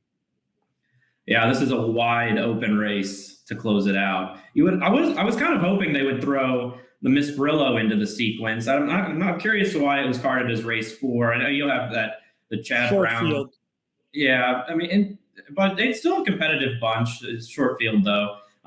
We'll be cheering for Kinchin, of course. No doubt. But in this race, the nightcap, I think it's pretty wide open. I want 3 on the A line, the number 3 Majestic Sky, the number 7 Bo Brown, and the number 8 Rogue Leader. I'll take them in that order, but I actually like them in the reverse order. Majestic Sky, really wide around both turns last time out. And his races 3 and 4 back, the figures are competitive enough to win here. I think he ran better than the likely favorite Fast Gordon Hot Doctor, in the race 4-back. So I think you can get a little equity there by fading Hot Doctor and promoting Majestic Sky. The number 7 Beau Brown is really interesting as well. Only one start on the turf so far, but really is bred for that surface. You get a trainer switch now. First time on the turf for Mark Hennig, who has good numbers in this level at Belmont. And in that one turf start, he kind of broke pretty well and then got shuffled back to the back of the field and then kind of only mild encouragement through the stretch. So I think that was actually kind of a sneaky race. Now gets back to the turf for a new trainer, got that turf pedigree. So I think Beau Brown is really interesting at a price. But on top, I'm going to go with Rogue Leader for Tom Morley and Kendrick Carmouche. That sometimes you see clip heels and it's not as bad as it sounds, but this one was probably worse than that. It got completely draw a line through that last race. And then 2-back ran pretty keen early on and then kind of flattened out in the stretch, but that was the first time on turf. Now it gets a little bit of a freshening, comes back for a new barn in Tom Morley, who's been super hot this meet. So I think Rogue Leader, it makes a ton of sense at 6-1 morning line and using it in combination with those other two as A's. It's a typical grab bag nightcap, as evidenced by the fact that I disagree with basically nothing you said. One thing that I'll quibble with that I'll get to in a minute, but I still came up with, I love the cases you made on your horses, and I came up with 3 different ones. I guess our biggest difference of opinion here is on the 11 Hot Doctor, who I just thought was unlucky not to win in that last sprint run.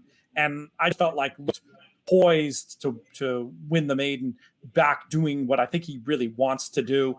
I had the 10 Sportini in the mix. This looks like a horse, looking at the pace figures, suited to the cutback, who I think will improve with that first run under the belt. And then Sandor Clegane, for all the Game of Thrones fans out there, I just thought looked like a potential best speed and an unlucky runner who's been rained off 3 starts in a row. Big chance to do better back on preferred surface. I was going to go 11, 10, and 9, but I don't mind the idea of throwing in your 8, 7, and 3 as Bs in this 11th race at Belmont on Saturday. We were running a little short on time, Michael, but we do have another moment. Any other thoughts on anything we talked about today, or if you wanted to throw something out on the rest of the weekend that you're looking forward to seeing? No, I just think it's a great weekend to sit back and watch racing from across the country. A lot of stakes, a lot of different places. Looking forward to the Keeneland meet coming up. Excited about that all-turf pick 3 they've announced recently. Yes. $3 minimum, low takeout. That is just game-changing. I'm so excited for that, as well as getting down there in Lexington. And then we'll see these horses back in the Breeders' Cup soon enough. When do you arrive in Lex? Friday night, and then I'm leaving Monday night. So I'll be there for both the contests and a lot of good racing those Saturday and Sunday.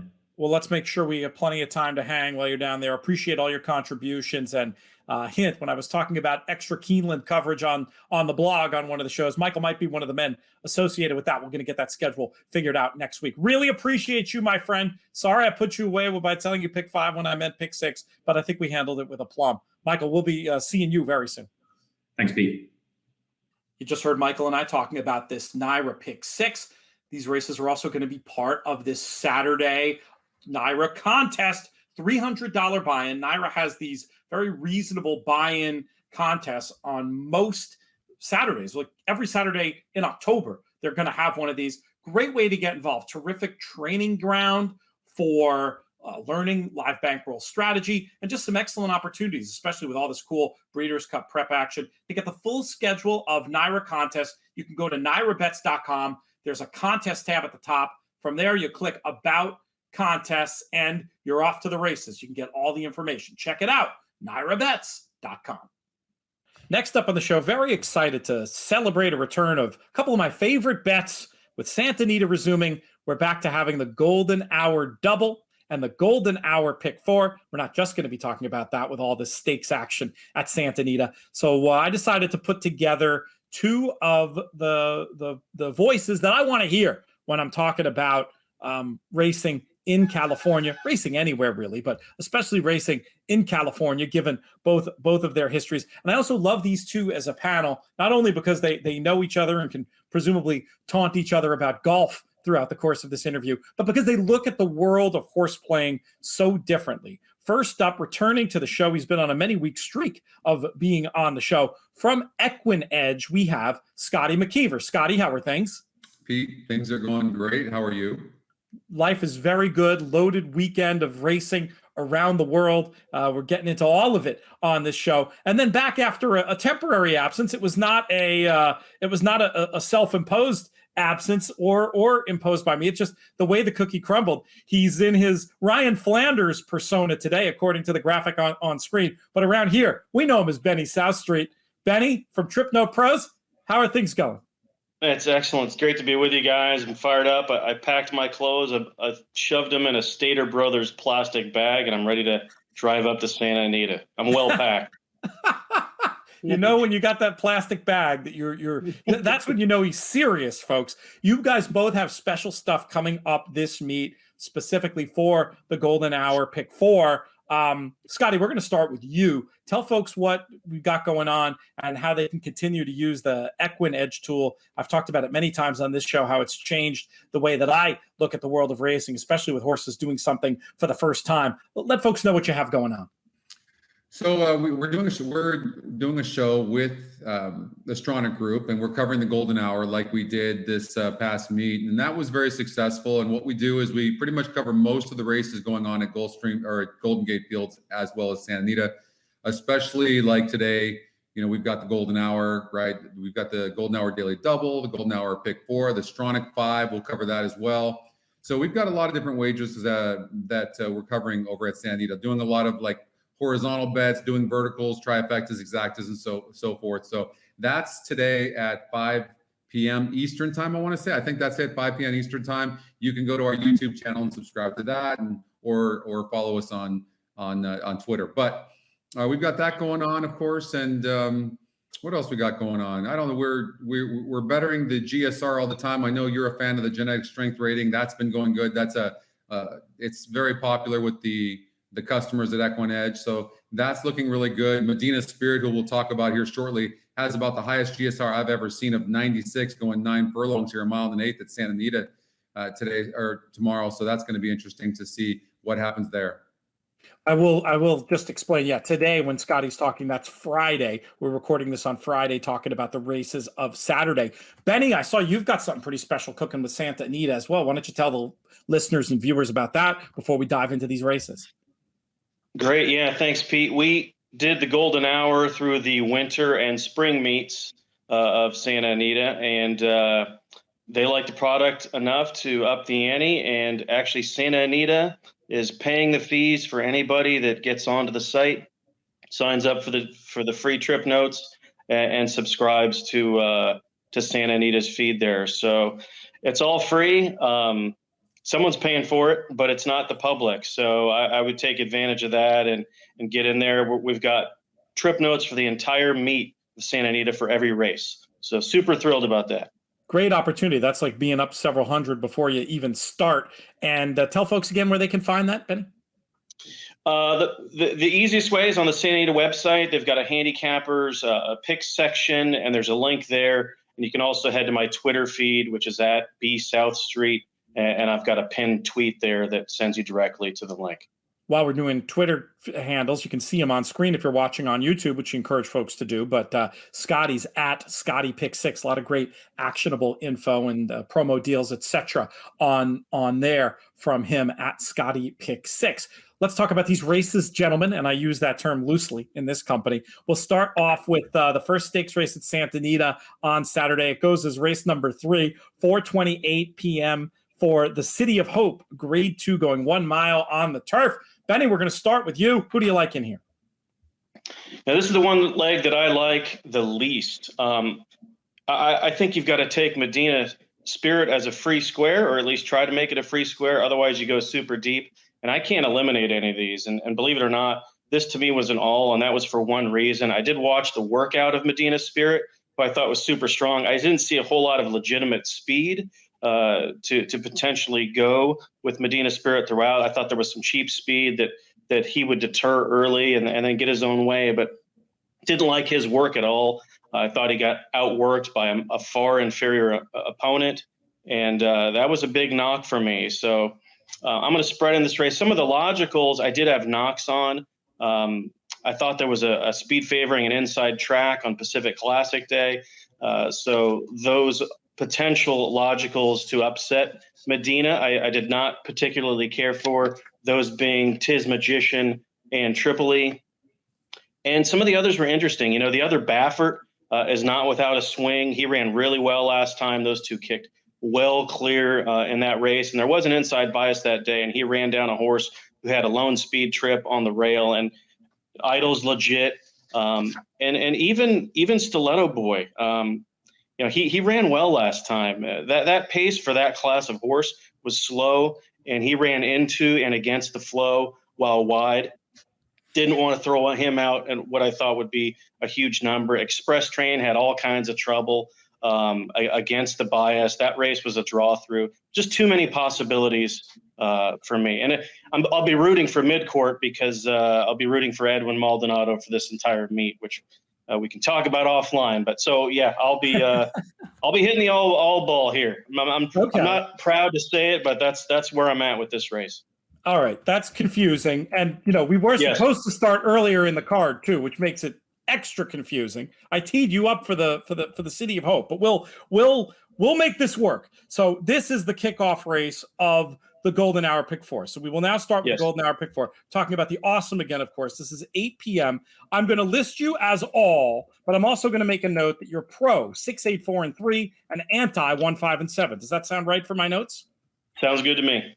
All right, Scotty, let's bring you in to get your thoughts on the Awesome again. We'll loop back for some undercard stakes action after. Who do you like in this spot? It sounds like, based on what you were saying about the GSR of Medina Spirit, now Benny is anti, but still including him. Where do you stand with Medina? Well, the horse is very fast. I don't think there's anybody going to be as fast as Medina Spirit. I'm having a really hard time getting on the Baffert train because it seems like if I take a Baffert horse, it loses. If I don't, it beats me. So, let me preface that for sure. I found this race very tough. I understand exactly what Ryan's saying. And I could have, to be honest with you, I could have used it all. And I agree with Stiletto Boy. This horse has a lot of speed. I don't know that the style is going to work well with Medina Spirit is the biggest concern for the 4. Azul Coast, I imagine they're going to take this horse back. I don't necessarily like this horse, but how many times do we see the other Baffert horse win? And he's putting this horse in here for a reason. This horse doesn't seem to belong in this race, but lightly raced, has 161,000 earned. Azul Coast, I'm talking about the 6 horse. So, it's really tough. Tripoli, I was surprised on the Equinedge morning line. This horse was 5-1, does have a 26% win, but that's still a 74% chance of losing. So this race is really, really wide open. I think you can give a big look to mid-court as well. There's nothing wrong with mid-court for John Sheriffs. This horse won easily last time out against an allowance group that was easier than this for sure. Tiz Magician is probably the horse I'm going to make my top pick. I think this horse can rate a little bit, might need to from the inside. Flavian Pratt finds a way to take these horses that have a lot of speed and rate with them. And this horse is in very good form right now. Probably going to make Tiz Magician my top pick. Because I couldn't use them all and I thought the rest of the card was kind of tough, I went 1, 3, 5, 7. 1, 3, 5, 7, not dismissing the 4 and the 6 either, but in terms of the horses you imagine you're going to be doing the most with, 1, 3, 5, and 7 for Scotty in the Awesome again. All right, this is the Golden Hour, so we're going to hop up north to Golden Gate for our second race. This will be the second race of the Golden Hour Pick 4. We've got 2-year-old maidens going 1 mile on the turf. Scotty, we're going to keep it with you for your thoughts on Golden Gate's 10th, the second leg of this Golden Hour Pick 4.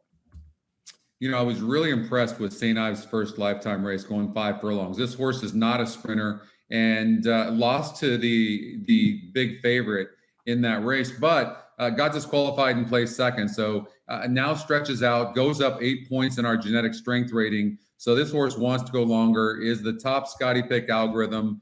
I think St. Ives is the horse to beat. Now, Astronomer comes out 2 races back on the turf. That was its first lifetime race. Horses that come back to run very well in stage races, in fact. I think Astronomer is going to run much better here. Throw out what looks to be bad form. This horse is going to run much better here for Simon Callahan. Evan Roman jumps aboard. I think it's a 2-horse race. I will give consideration to the 1-horse Uptown Rhapsody, who faced decent horses first time out, broke last, ran good, wants to go longer, I think. And I'm just not sure about the turf breeding for Uptown Rhapsody. So maybe for the exotics, but and also the first-time starter Hans Gruber. This horse actually has some turf breeding, should run a good race. I don't know if it's going to be good enough. Very difficult to win first time out going 2 turns on the turf, especially against a couple of horses here that seem to be decent in Astronomer, the 2, and St. Ives, the 7. So as far as the horizontal goes here in the Golden Hour, I'm just going to use the 2 and the 7. 2 and the 7. I will mention the 1 and the 5 as potential deep backups for you, Scotty, since you made good cases about them, or for people looking to play underneath. Benny, I know you get the reference of Hans Gruber and know where that name comes from, right? I don't. Die Hard. He's a baddie in Die Hard. Oh yes, the accent guy that fell from the top of the building. I was assuming he was one of your. I was assuming Die Hard was one of your favorite movies, and that you recognize that it's not a Christmas movie. I do now that you mention it. Yeah, that was a great movie. Wait, it's not a Christmas movie? Yeah, I don't accept it as a Christmas movie. You can watch Die Hard 12 months out of the year. You don't have to just wait between Thanksgiving and Christmas to watch it. Who do you like in this spot, Benny? I'm with Scotty on the 7. I thought the 7 was a potential single. I looked through all the pedigree in here, and I didn't see a whole lot. The one that was actually interesting to me was the 8, Cardiff Crack. Cardiff Crack's Grand Dam Tea Cakes was actually moved up huge going long on grass. And I've got that race as being his most recent race as being very, very strong on my software. So the 8's a little bit interesting to me. The 2 would probably be my third choice, but I will not be using the 2 simply from a value perspective. I think that horse, just the connections alone, and the shipper, Scotty makes a good point that this horse is coming to have a very live race on debut. But the race was also run very, very slowly early, and this thing backed out of the race. So I'm going to be playing against the 2. I'll be using 7 and 8 on my ticket. Let's go back down south to Santa Anita for the third leg of the Golden Hour Pick 4 and the first leg of the Golden Hour Double. It's the Grade 2 John Henry. We're going 1.25 miles on the turf here. And Benny, we're going to keep this one with you. Who do you like in this spot? Return to the races of United, who is predicted to go to post as your 5-2 favorite. I'm 4 deep in here. I thought United was logical and could win, so I will be using him. He's kind of a big lumbering guy, and he did run into some trouble last time where he just wasn't able to quicken into a hole that closed up rather quickly. He re-rallied, cut to the rail, galloped out well in front. He had it was unlucky to lose in that race. But my top pick will be coming out of the same race, and that's number 7, Masterpiece. I love McCarthy. He's a phenomenal trainer. This horse did nothing wrong for first time out of the Chad Brown barn. And this was just a poor turf trip. The horse was wide all the way around the track. And frankly, could have lost the race based on rider error. This horse was threatened and hit with a right-handed crop in the lane and lugged in, which doesn't show in the PPs, but had to be straightened up and then re-leveled quickly and had a huge shot at the win in the end and just came up a bit short. There was nothing fluky about that race at all. So the 7 will be my top pick. I also think Red King is interesting, and I think he's going to get left behind at the windows a little bit. His race, I watched closely, and he ran on the same lead from the time the gate opened all the way around until the backstretch run. He never switched leads coming down the stretch the first time around, so he ran on that left lead, or right, the wrong lead, I'll say, and then didn't change until the backstretch. That's a recipe for fatigue, and it never works out. So he's a little interesting to me. Rosario targeted a hole at the rail on the backstretch, and just like I talked about with United, he's a little bit bigger, didn't quicken, got shut off, and then had obvious trouble in the lane. So nothing bad to say about Red King. I will be using him as well. And Friars Road, the other McCarthy, just ran a bang-up race. Again, another poor turf trip, was 3 wide, when the pace quickened into the far turn and still managed to blitz the field and gallop out well in front. So 1 for 1 on the turf is always a big thing for me, and he's got every right to improve. So 4 deep here, those being 4, 7, 10, and 12. My top pick will be the 7 Masterpiece. Scotty, how do you see this one? Well, as far as horses we're using, I'm using the exact same horses that Ryan is using, except I'm adding the 1 horse award winner. That being said, I think this race is very interesting from the perspective that I think it's going to come down to pace. Neptune Storm, what is this horse going to do? It needs to be near the lead. Seems like it can rate a little bit, but not much. Has the inside post. There's a lot of horses in this race. So I would suspect that Neptune Storm, Florent Giroux is going to probably send this horse, and you know who you're going to catch up front, and that's going to be Acclimate, who's amazing and always dangerous on the front end and barely lost in the Del Mar handicap. So, there's a lot of speed in here. I'm banking on that Neptune Storm is going to go, and of course Acclimate's going to go, and there's going to be some speed duel. By far, United was the best horse in that last race, in the Del Mar handicap. Now, Masterpiece comes out of that, was very good in that race as well. Red King ran huge and had trouble. So those horses are definitely live in this race, but by far the biggest trouble in the race, in my opinion, was the 4 horse. The problem with United is, and Pratt's aboard, of course, is that whether you win or lose with this horse, you're going to be stressed the entire stretch because this horse just does not win by much. This is going to be, we have this horse set at 3-2 on the Equinedge morning line. And this horse has won 3 races and 6 tries at the surface and distance, been in the money in 5 of those 6. So has a very good genetic strength rating, top Scotty pick. The win percentages are very equal in this race.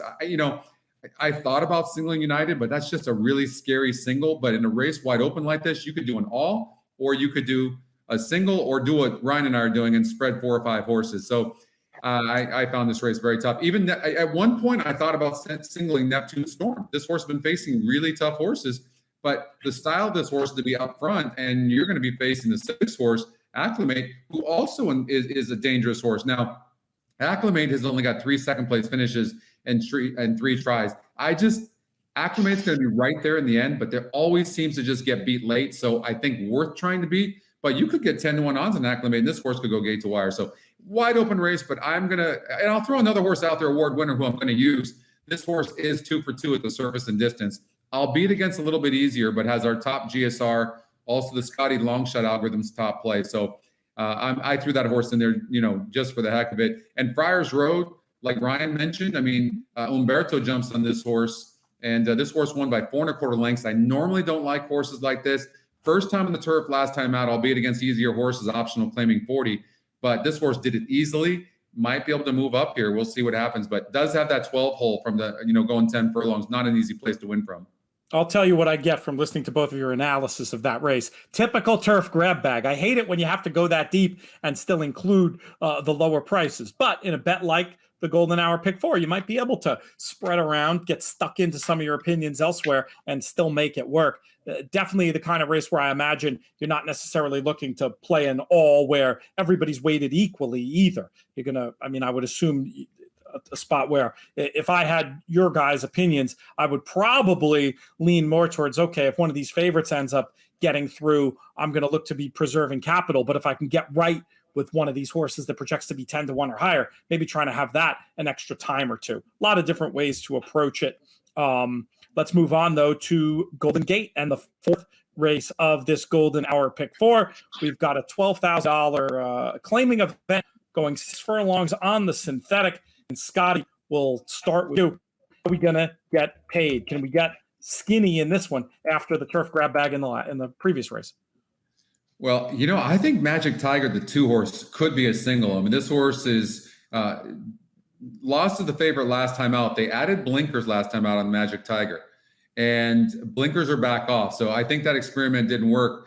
And I think that this horse always tries and has been right there. So I think that's why they tried the blinkers. That didn't work. The horse was right there. Going to sit a good trip from the inside. There's some pace in here. The horse won't be too far back. And the other horse is Father of Flaherty, who's going to be your favorite most likely. 5-2 on the morning line, 7-2 on the Equinedge morning line. I thought about adding the Scotty Longshot, who's 6-1 on the morning line, but 3-1 on the Equinedge morning line, Ashley's Valentine. So those 3 horses, that horse is going to run a better race with a good break. And this is a big drop in class for the 9 Ashley's Valentine, coming in from down south over at Del Mar for Andy Mathis, the Northern California trainer. So Evan Roman jumps aboard there. The 9 Ashley's Valentine could be tough as well. It's those 3 horses. 2, 3, and 9 for Scotty with preference for the 2. Benny, what do you think? Man, if we married our products, we would own the world, Scotty. I'm telling you. I'm very similar, actually. I like the 2 as my top pick for similar reasons that Scotty had mentioned. I love the fact that Jamie Thomas claimed back this horse and immediately took the blinkers back off. Maker thought enough of this horse to actually remove the front wraps as well. So I think that's all kind of just smoke and mirrors. Magic Tiger was my top pick. He was involved in a pace skirmish last time, tired late, blinkers come back off. I think he's going to get a different style of ride today. And he's the one to beat. I do like the 9 as my second pick for similar reasons that Scotty had mentioned. Blinkers coming back off, the drop in class, had some trouble that doesn't show up in the PPs in regards to the start. My software actually has his most previous race, despite him running 8th and being well beaten, as very, very strong. And then my third pick was the 6. I had some knocks on the others. I wanted a horse that would be finishing if these other 2 did not hold up, and he seems to me to be the fastest in the stretch, and that's as courtesy of my friends at HTR. I've got him very, very strong late relative to the rest of the field. So 2, 9, and 6 for me in that order. HTR, the Ken Massa created computer software that Benny uses, that Matt Bernier and I have talked about at times. That's your golden hour pick 4. But while I have you guys, let's speed round because we don't have a ton of time, just a few minutes left on the show. But there are a bunch of other stakes races at Santa Anita. We'll do this take 2 now, Benny, to go back and look at race number 3. We've got this short field in the Grade 2 City of Hope. Very curious to see if you had a thought on this one. Some well-known runners in here with Mo Forza and Smooth Like Straight and Hit the Road. Who gets better this time around? Okay, so bear with me here. It's a blur to me. Which day are we looking at? Saturday's 3rd race at Santa Anita. Third race. We're gonna have to put you in the penalty box for a minute here if you don't get. Well, Mo Forza is a free square for me. So okay, good. He's a monster. They crawled around. He got knocked around a little bit at the start, lost all positions, had a terrible turf trip, was wide all the way around. Doesn't show on paper. The horse lugged in the entire stretch and never was even able to level and overcame a slow pace. He's the one to beat. Order in Law is way overmatched. Smooth Like Straight. He had the best trip out of that race, having a clear stalking trip with the flow. Didn't really care for him. The one that's a little bit interesting, if you're willing to play an exacta, to me would be Red Storm Risen. Had a mess of a time last time running against the flow. Overcame. I thought he was best, is what I wrote in my notes. It was against much less, but in terms of a value perspective, I don't think the others who will be, more, I suppose, logically, if you want to say that, bet into Mo Forza can beat him. So I'll be singling Mo Forza on my tickets and may play a straight 2-1 exacta. Scotty, what's your thought in this year's City of Hope?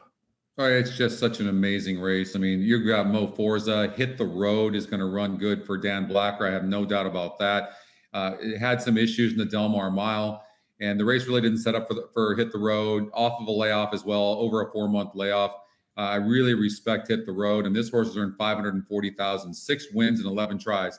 Smooth Like Straight, of course, is very consistent. I was impressed that Smooth Like Straight could rate a little bit in that last race and barely lost in a very tough race there in the Del Mar Mile. But I honestly, it's those 3 horses.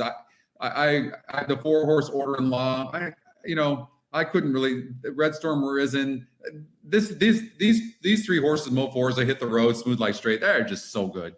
It's one of those 3 horses. I think if I had to pick one, it's just Mo Forza. It's just something else. I agree with Ryan. Like 6-5 on the morning line, 4-5 on the Equinedge morning line. But, it's going to come down to trip. It really is. Mo Forza, comes from behind a little bit. This horse is tactical if it wants to be. Pretty much can do anything it wants to do. So I'd probably lean towards Mo Forza, but I really think I respect Smooth Like Straight, and Hit the Road is so good as well. Fleuron Drew is here to ride Hit the Road as well. So those 3 horses. Sounds like from your point of view, a race more to watch than to bet, liking the 3 heavy. Well, if you like it, let's just say Hit the Road goes off at 7-2, like we're projecting on the Equinedge morning line, 6 wins and 10 tries at the surface and distance against tougher horses and the rest of these. Smooth Like Straight has been first or second in 7 of 8. Maybe if you're playing a trifecta, sometimes you can win money in these shorter field races. Smooth Like Straight would be first or second. So if I was going to key a horse, Smooth Like Straight would be first or second for me, and key in a trifecta or something. All right, we got 2 more races to talk about in about 3 minutes to do it. Scotty, we're going to keep it with you for your thought on the Santa Anita Sprint Championship. Well, Dr. Scheibel, I've really respected this horse for Mark Glad, has rattled off 4 straight wins and got up to win impressively, was all out to win the Bing Crosby going 6 furlongs, comes back against similar horses here, CZ Rocket, Flagstaff is in here, but the rail is no bueno for me. And Dr. Scheibel will probably find a way to get there. It's that type of horse, just has a nose for the wire. I think CZ Rocket's primed. I think Peter Miller has his horse ready to win. I'm going to go CZ Rocket to beat Flagstaff, and I'll give you a long shot here. I don't know about the win, but Colt Fiction, the 3, is going to get first run. The 2 vertical threats going to be on the lead. Colt Fiction will be sitting, get first run if he's good enough. Maybe is this good? Has 6 wins, 2 seconds, and 4 thirds. So been in the money in 12 of 13 lifetime races for Bill Spar. Colt Fiction can run good. I'm going in this order: 4, 5, 3. Going to try to beat Dr. Scheibel. Benny, what's your pick? I think the race is open. My top pick is Colt Fiction. I've got a good angle with Spar. He's gold on the rise. He's worthless on the drop. He's an instant throwout. The fact that he throws this one into a grade 2 is enough for me because I thought the race was open, and he ran a cracker last time. Dueled all the way around while 5 lanes clear of the perfect tripper and held gamely. So he's my top choice. All right. Very, very nice endorsement there from both parties on a horse that should be 8-1, if not higher in the spot. One more race to do. Grade 1 action in the Rodeo Drive, 3 and up, 10 furlongs on the turf. Winning your in action for the filly and mare turf goes as race number 9 at 7:38. Benny, real fast, who do you like? Luck is a single. Luck was unbelievable last time. Slow race, so got a slow pace figure. But was absolutely push button. Nibbled at, ran into a hole, paused, did the same thing, blitzed the field in the lane. There's a ton more here with Luck. I tend to agree. Big fan of that runner. Scotty, how does Luck look on the software, and who's your idea of the winner? Luck actually has a low number on the software, and not in any of the algorithm's top picks. Does have a good GSR, the second top GSR. What's interesting about that horse, though, is the one horse dog tag has always been a horse I like. But Umberto gets off to ride the 4 horse going to Vegas, who won the John C. Maybe with Flavian Pratt aboard, and Flavian Pratt gets off to ride the 8 horse Luck. Both are trained by Richard Baltus. I really like the one dog tag, and maybe just needed a new jockey in Joe Bravo. I'm using 3 horses, 1, 4, and 8. Although I can understand just by process of elimination, the way all that's played out, why Luck would be a single. All right. Great stuff, guys. Really appreciate your help today, your insight. Both players that you want to be paying attention to, not just today when they're on the show, but in terms of what they're doing all the time. TripNote Pros, Benny Southstreet. You can find that product on the Santa Anita website. And then, of course, we've been talking all about Equinedge, equinedge.com. So much great information. The Equinedge YouTube channel. Sign up for notifications. Follow Scotty on Twitter at ScottyPick6. Follow Benny, a.k.a. Ryan, over at B Southstreet. If you're playing California, if you're playing horse racing in general, these are people you want to be paying attention to, folks. Guys, really appreciate it. If you see each other on the golf course before we see each other again, raise a beer to me. Yeah, Ryan, I want my money back. You're 0 for 2. We can always double it up next time. But yeah, I got to get involved with Equinedge too, man. All I do is I get on Twitter. I see people posting just cash after cash after cash. Super good stuff. Happy to see that going well for you. Cheers, guys. Thank you very much. That's going to do it for this edition of the show. A lot of people to thank. I'm just going to go out of order as I remember them. Drew Coatney, Michael Adolphson, Naomi Tucker, Klaus Ebner, Michael Domabyl, Benny Southstreet, and Scotty Mckeever. Those were today's guests, hopefully entertaining you and giving you a whole bunch of winners. Other people to thank. Let's thank producer AJ, doing double duty this week with Horseplayer Happy Hour and these Friday shows, doing a great job as ever. Another reminder, if you want more content, check out that Horseplayer Happy Hour. If you listen right away, you might catch Matt Bernier and I talking about the Friday Santa Anita action. If nothing else, we'll have the Saturday races on there. Also, Baby Talk has coverage of Saturday and Sunday races as well. Who else to thank? Our founding partners, Thoroughbred Retirement Foundation, trfinc.org/players. You see the whiskey up here. You can still get some of that with an appropriate donation. They need your help. Check it out. Look and see if we do another Horseplayer Happy Hour qualifier next week. There'll be information about that, but at least have that in the back of your mind. Might be an opportunity to have a baked-in charitable donation and try to win yourself a $10,000 Breeders' Cup Betting Challenge seat. 10 Strike Racing, we always like to root for the purple and black. But most of all, we want to thank all of you, the viewers and the listeners, for making these shows so much fun to do. If you want to help us, support our partners. Subscribe to us on YouTube, iTunes, rate, review, tell your friends, do all that stuff. We appreciate you so much. And if you got questions, hit me up on Twitter @LoomsBoldly or through the contact page on inthemoneypodcast.com. This show's been a production of In the Money Media. Our business manager is Drew Coatney. Our chief creative officer is Jonathan Kitchen. I'm Peter Thomas Fornatal. May you win all your photos.